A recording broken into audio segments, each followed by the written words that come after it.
Curtains that was draped open and close with a cord so my kids had a stage.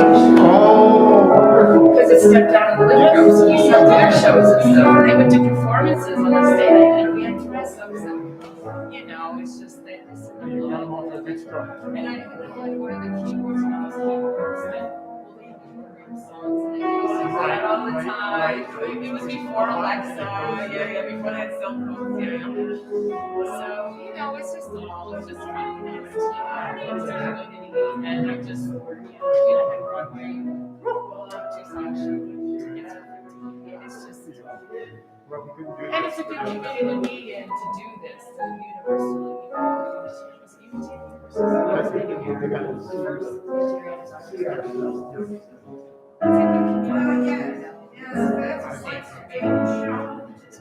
that's my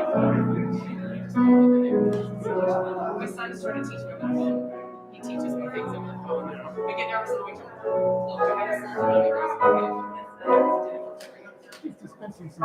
Exactly. It's nice that I can see him in third. I guess he's at your turn. He's a civil engineer.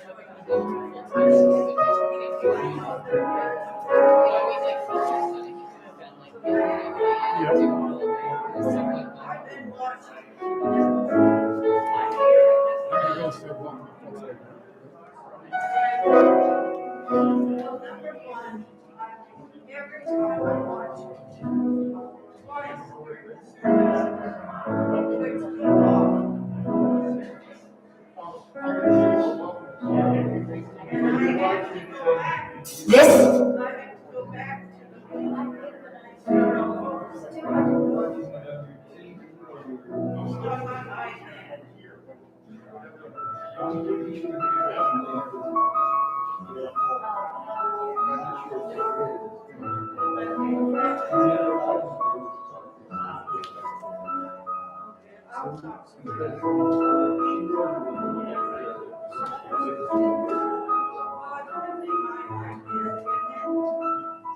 Last week they had a lot of trouble with the microphone. They had it wrong. You got it different because they didn't hear anything different. And they finally got it fixed.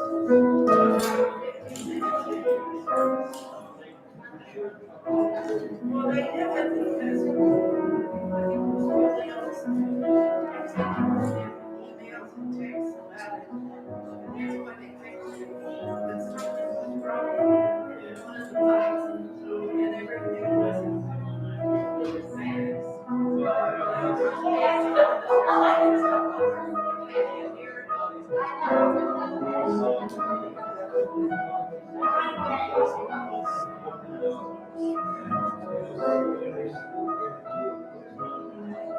I know they got it very difficult like this. And I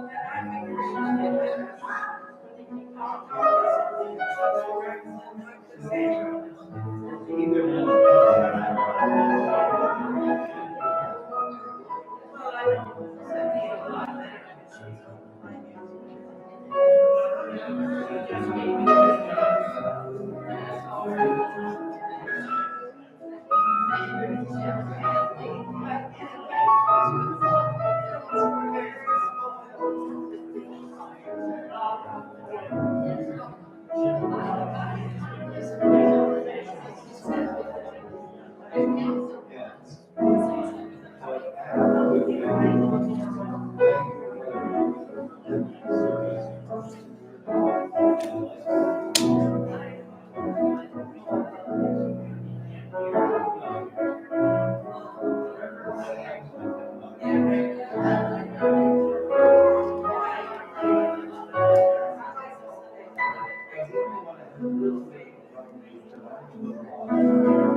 Oh, I like her a lot.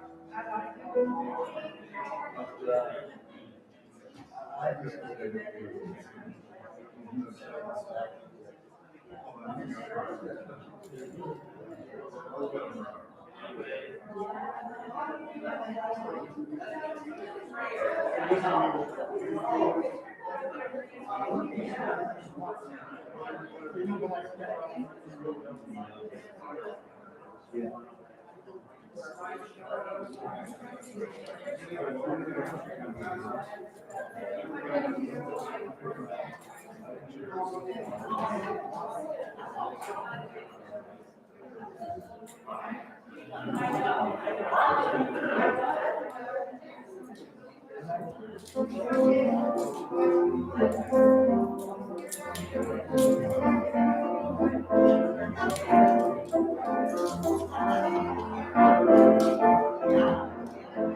Good morning, folks.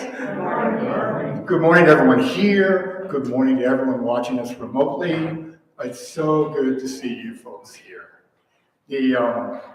Another beautiful sunny Sunday, April 24th. So when folks watch the recording later on, they'll know, oh, this all happened on April 24th.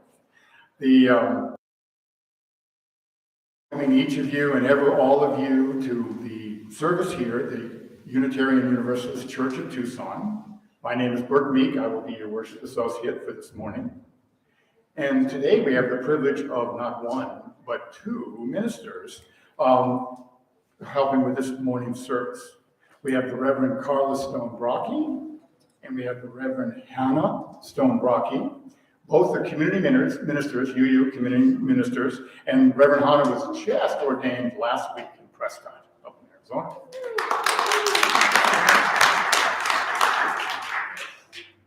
Next Sunday's service will be done by the Covenant of UU Pagans, CUPS. They'll do that service on the 1st. And then our settled minister, the Reverend Bethany Russell Lowe, will return to this pulpit on Sunday, May 8th.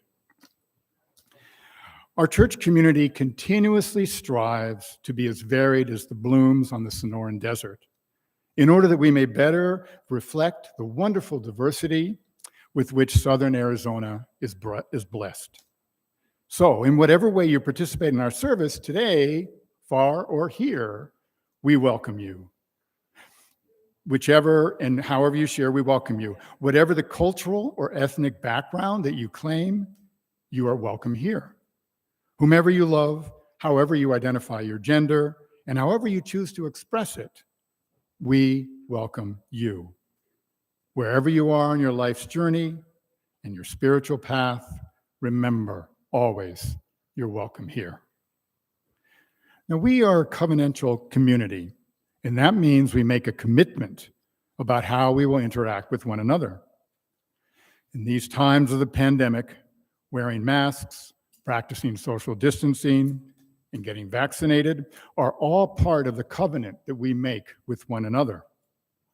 These practices are especially important as to show the compassion we feel for those amongst us who are most vulnerable, the youngest and those who are immunocompromised. If you're attending the worship today with us, our hope is that you are fully vaccinated, unless you have a medical exemption from your doctor. If you're unwilling to be vaccinated against COVID-19, you're still welcome to participate in our services, but we ask you please do so remotely for everybody's safety. I want to extend a special welcome if there are any visitors, first-time visitors coming today.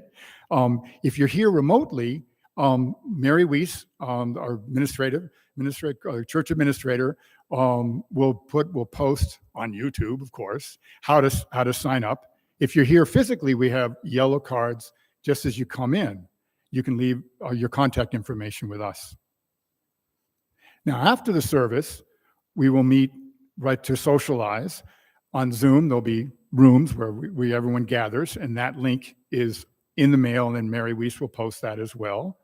If you're here physically, we'll all be gathering right out here on the patio. Today, live piano, we have the privilege of Carson Woodruff. He has come before. This is his second time. He's an undergraduate student at the U of A. It's good to have you back. Carson, go with the prelude.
We're called to worship in recognition of Earth Day with these thoughts from Buddhist environmentalist Joanna Macy. The biggest gift you can give is to be absolutely present. And when you're worrying about whether you're hopeful or hopeless or pessimistic or optimistic, who cares? The main thing is that you're showing up, that you're here, and that you're finding ever more capacity to love this world, because it will not be healed without that. That's what it is. That is what it's going to take to unleash our intelligence, our integrity, our solidarity for the healing of our world.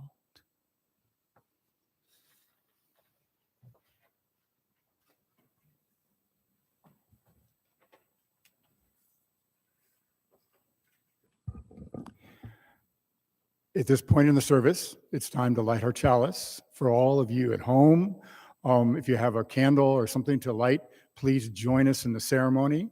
And while Reverend Carla lights the chalice, we will read the Leslie Takahashi's words, which will be projected any second now up on the screen.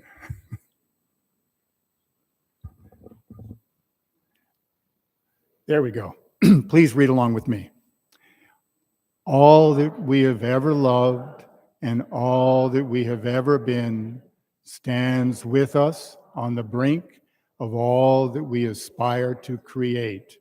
A deeper peace, a larger love, a more embracing hope, and a deeper joy in this life we share. Thank you.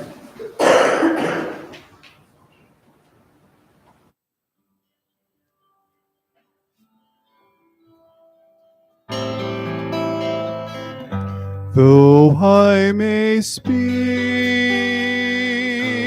with bravest fire and have the gift to all inspire, and have not love, my words are vain as sounding brass and hopeless gain.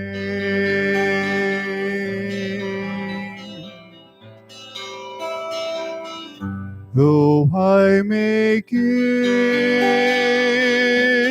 all I possess, and striving so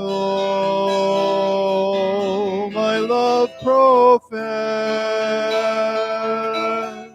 but not begin my love within,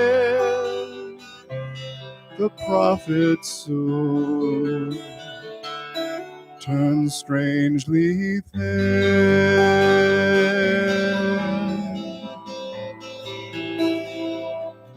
Come, Spirit, come, our hearts control, our spirits long to be made whole. Let inward love guide every deed.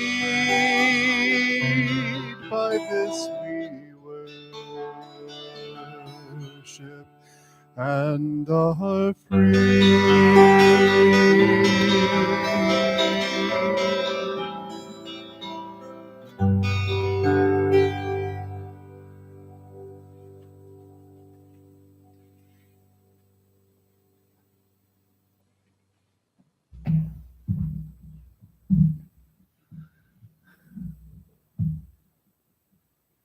Do you guys want to come over here in the front so you can see? You guys over there? You good there? Okay. That's cool.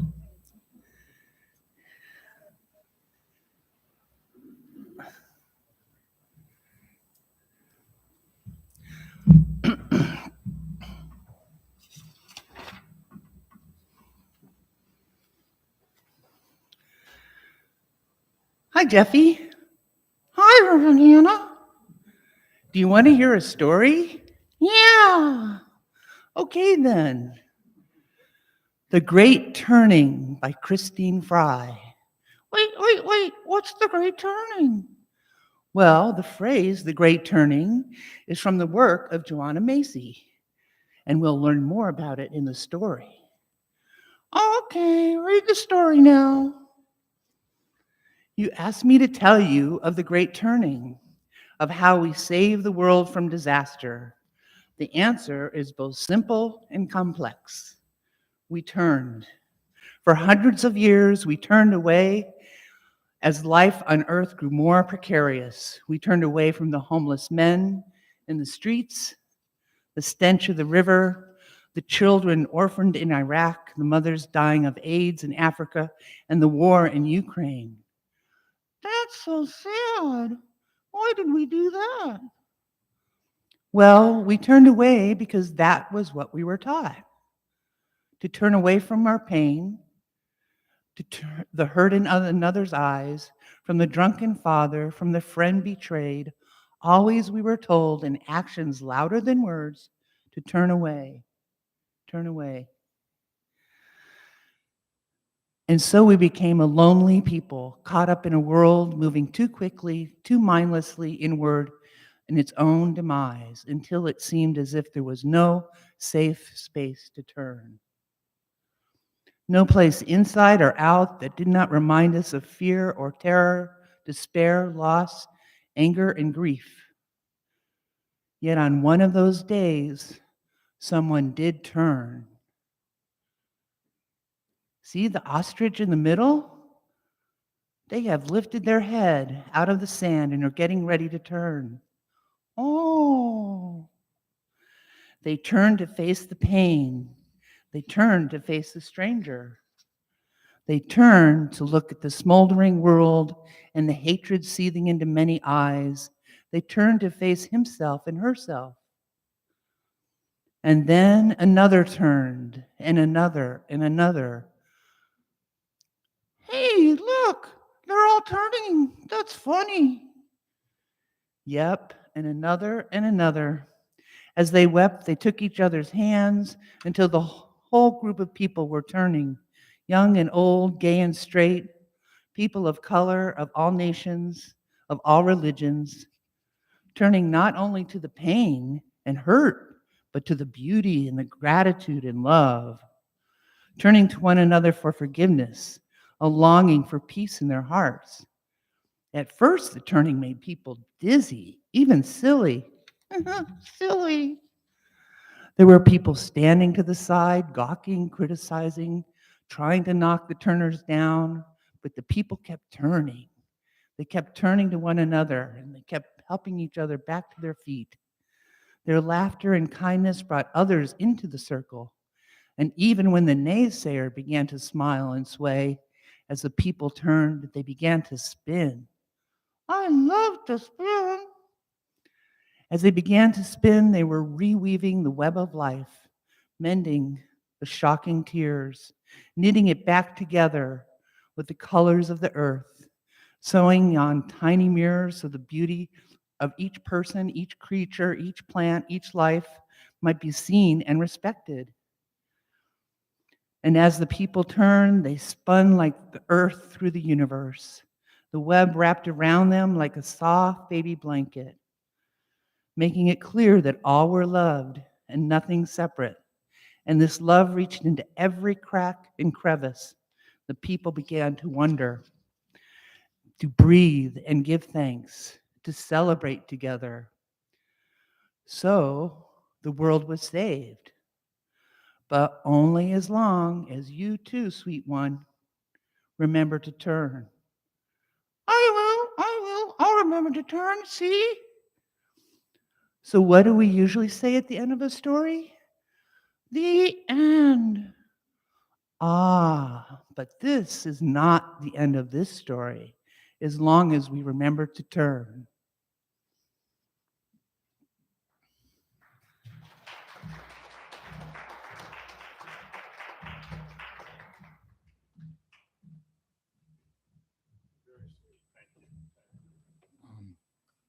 It's time now in our service to do our ritual of joys and sorrows.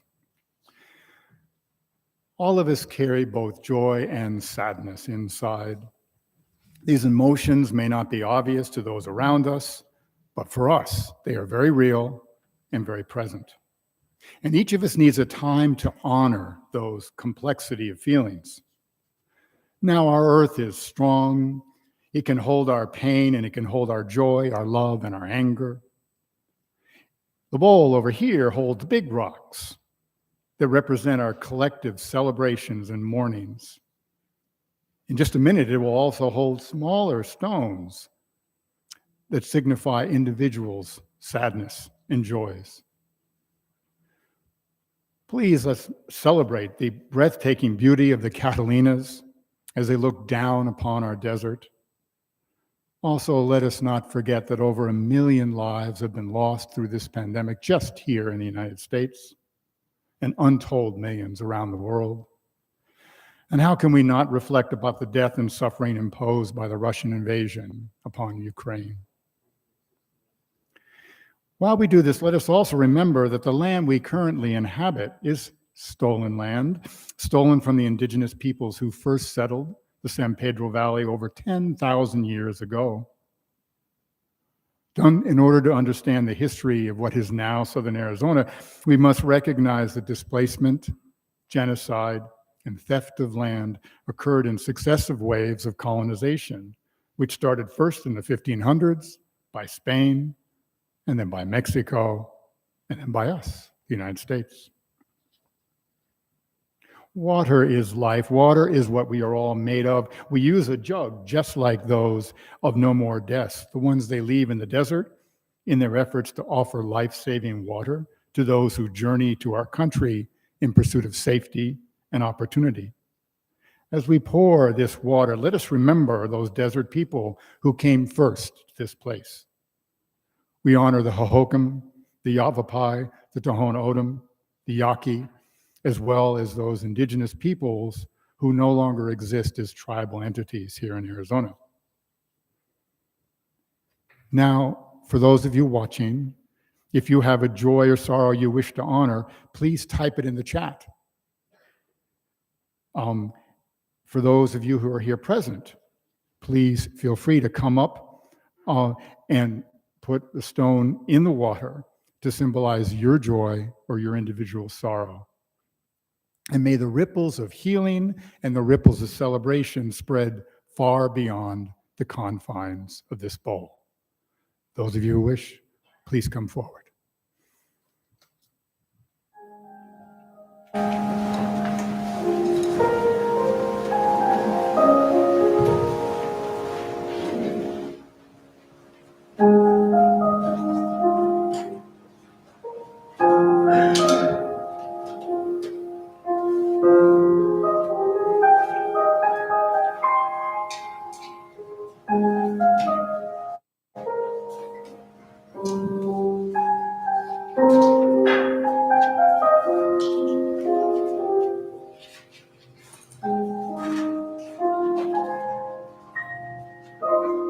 In remembrance of Mark Smith, who passed this week, and a member of our church.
Let us pray.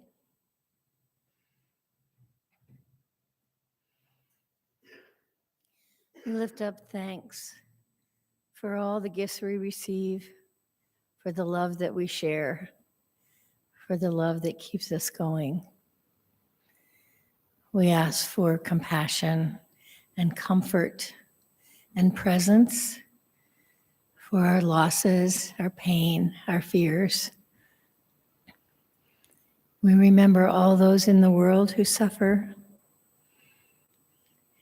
and we celebrate with those who can see the joy of the moment.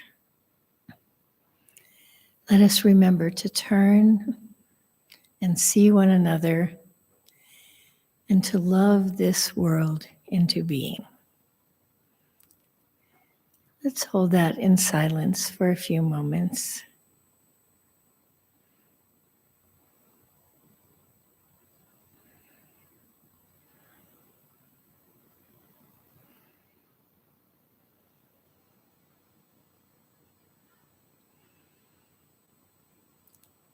Amen.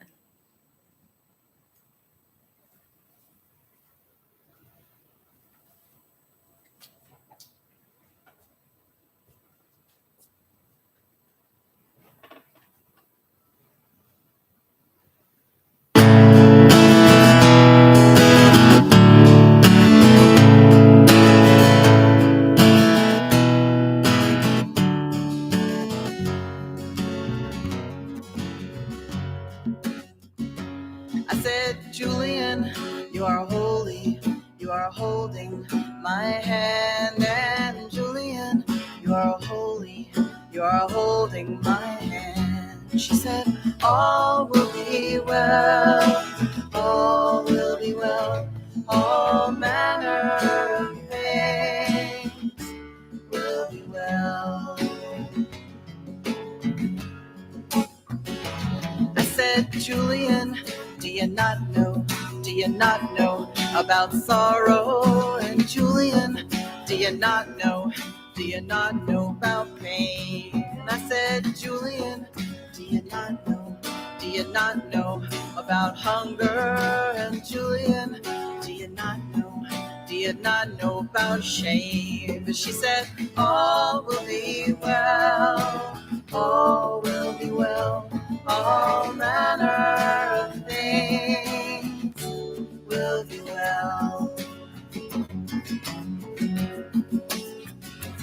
I said, Julian, do you not know about loneliness? And Julian, do you not know about disease? And I said, Julian, do you not know about cruelty? I said, Julian, it's too much, it brought me to my knees. But she said, all will be well, all will be well, all manner of things will be well. She said, no one does not know about sorrow, and no one does not know about pain. She said, no one does not know about hunger, and no one does not know about shame. And she said, all will be well, all will be well, all manner of things will be well. She said, no one does not know about loneliness, and no one does not know about disease. And she said, no one does not know about cruelty. She said, I know, it's too much, it brought me to my knees, where I heard, all will be well, all will be well, all manner of things will be well. I said, Julian, you are are holy, you are holding my hand. And Julian, you are holy, you are holding my hand. She said, all will be well, all will be well, all manner of things will be well. And she said, baby girl, do you not know?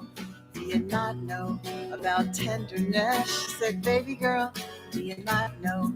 Do you not know about friends? She said, baby girl, do you not know? Do you not know about the spirit? She said, baby girl, do you not know? It's only love that never ends. And so all will be well, all will be well, all manner of things will be well. And so all will be well, all will be well, all manner of things will be well.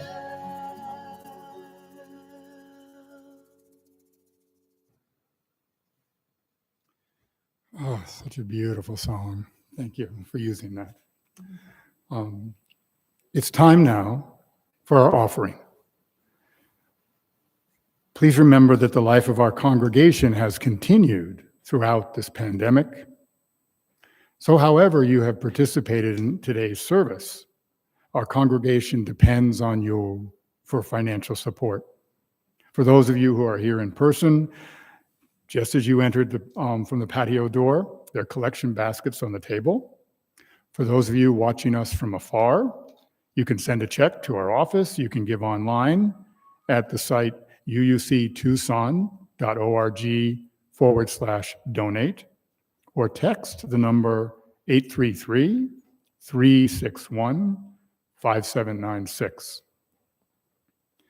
Please let us remember that we have been warmed by fires which we did not build, and we have drunk from wells which we did not dig.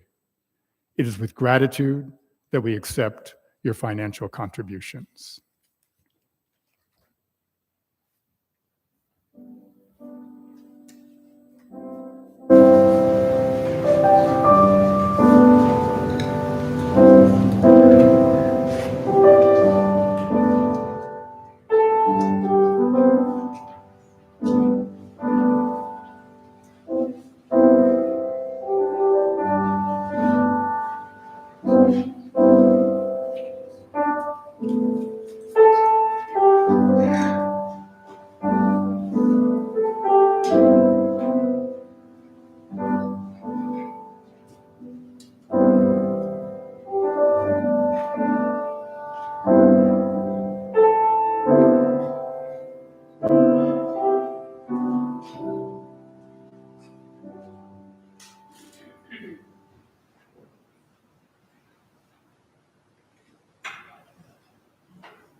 Hi, y'all.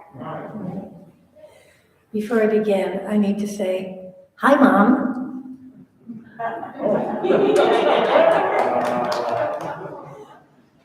I have two readings from Parker Palmer. The only way to become whole is to put our arms lovingly around everything we know ourselves to be. Self-serving and generous, spiteful and compassionate, cowardly and courageous, treacherous and trustworthy. We must be able to say to ourselves and to the world at large, I am all of the above. If we can't embrace the whole of who we are, embrace it with transformative love, we'll imprison the creative energies hidden in our own shadows and be unable to engage creatively with the world's complex mix of shadow and light. Palmer also said, our deepest calling is to grow into our own authentic selfhood, whether or not it conforms to some image of who we ought to be. As we do so, we will not only find the joy that every human being seeks, we will also find our path of authentic service in the world.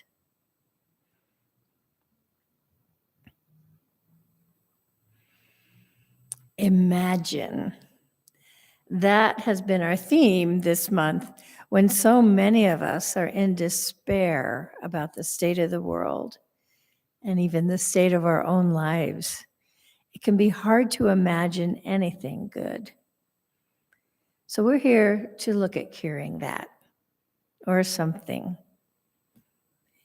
Healing and wholeness are what Joanna Macy is talking about with The Great Turning.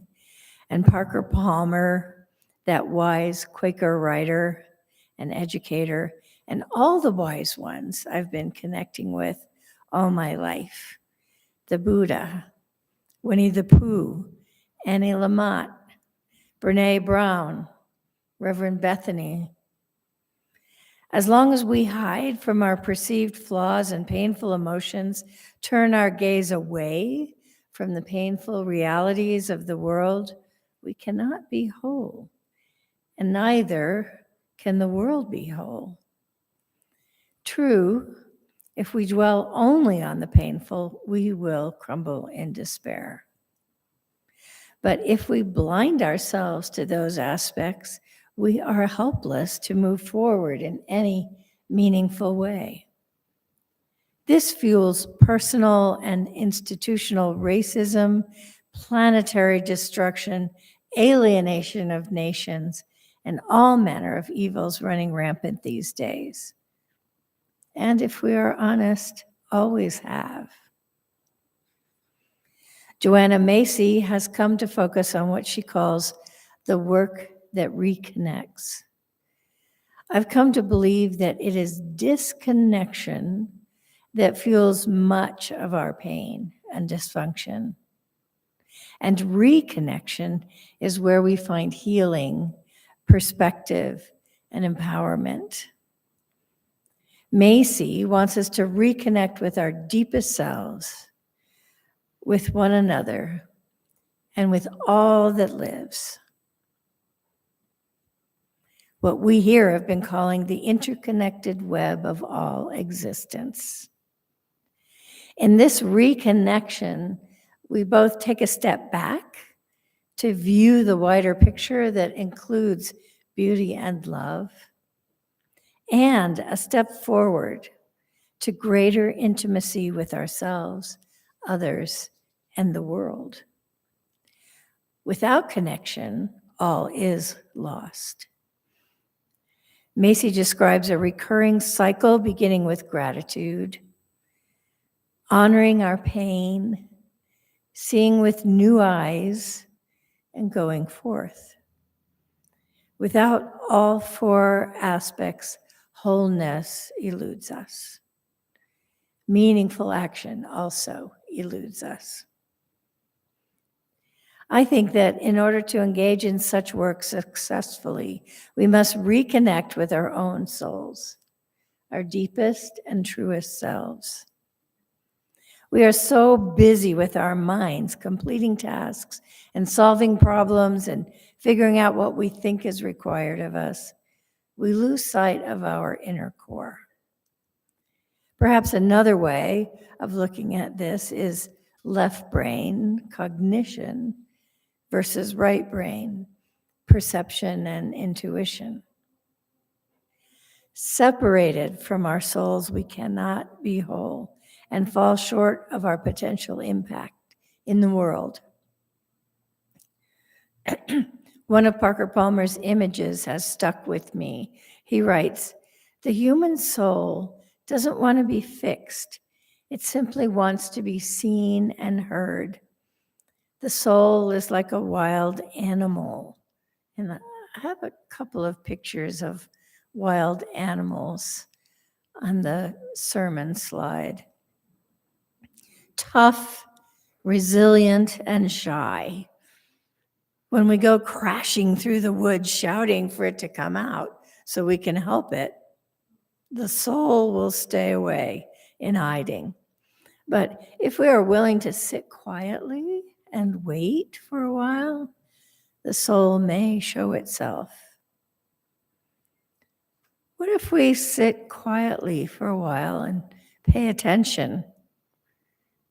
Meditation can do this, or sitting by a pond, or among the trees, or chant, or sing, or dance, or reading and reflecting, done in solitude or in community. The soulful connection can be profound. I have found this kind of connection in small group ministry, in circles of trust, in the work of chaplaincy. New insights into our true nature and needs emerge, as do our inspired call to authentic service in the world.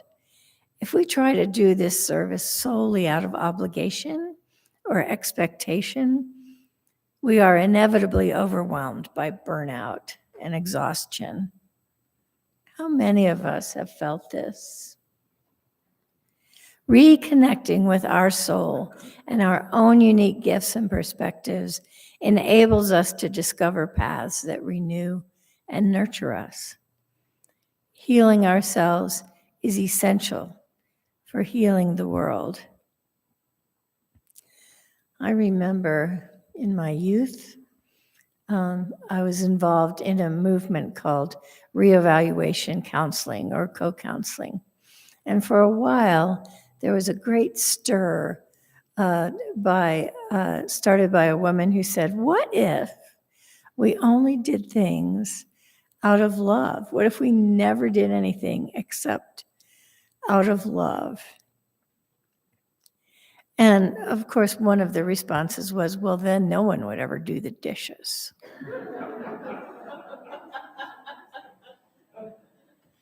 That might be true. We could probably learn to do without dishes. But what if we did? What if our true love for all of our interconnectedness was behind all of our actions? I could see myself doing the dishes in that scenario. That coming out of love rather than obligation. How would that turn out in the world?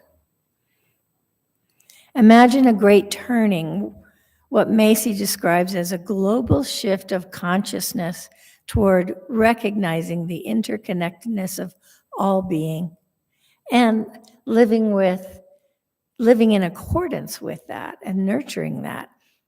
I can imagine it. I need to imagine it, to believe in it. We can all be part of that turning if we turn our attention to it. It requires acknowledging catastrophic pain and also keeping the beauty of the larger perspective in mind. It requires some quiet time for the soul. It requires deep connection. We can all move out of despair and into inspiration if we choose. Imagine following the example of someone who models this for you. Thich Nhat Hanh, Jane Goodall, Olympia Brown, Leonardo da Vinci, Greta Thunberg, Alvin Ailey, Georgia O'Keeffe, your Aunt Mabel. Imagine how amazing you can feel and how the world can respond. Imagine healing. May it be so.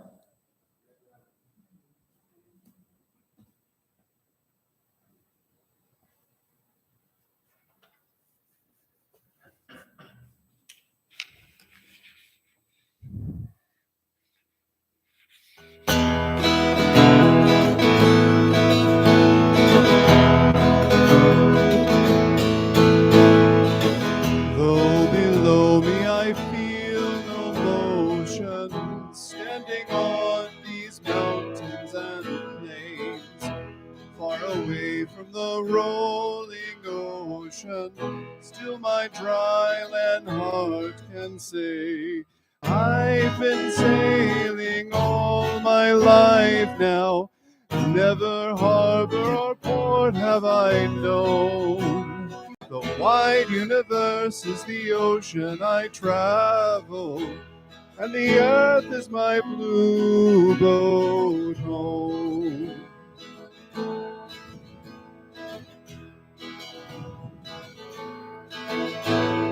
Sun, my sail, and moon, my rudder, as I ply the starry sea, leaning over the edge and wonder, casting questions into the deep. I've been here with my ship's companions, never all we kindred pilgrim souls, making our way by the lights of the heavens in our beautiful blue boat home.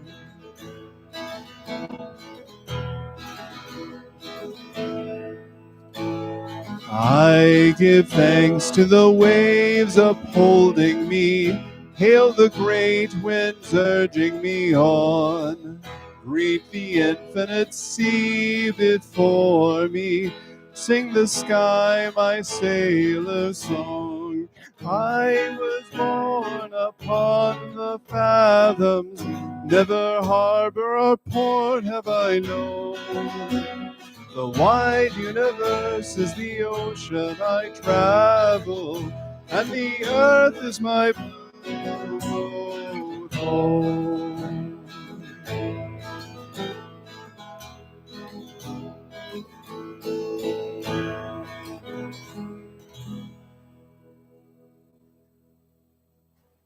Thank you, Brian. It's time for us now to extinguish the chalices both here and at home. And when you do this, remember, although we may be extinguishing the candlelight, the light that burns within us carries on. So to come full circle, we're going to read Leslie Takahashi again. Up there. Good. Thank you. All that we have ever loved and all that we have ever been stands with us on the brink of all that we aspire to create. A deeper peace, a larger love, a more embracing hope, a deeper joy in this life that we share. Thank you all for being here. Carson, the postlude.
Well, no, I mean, not.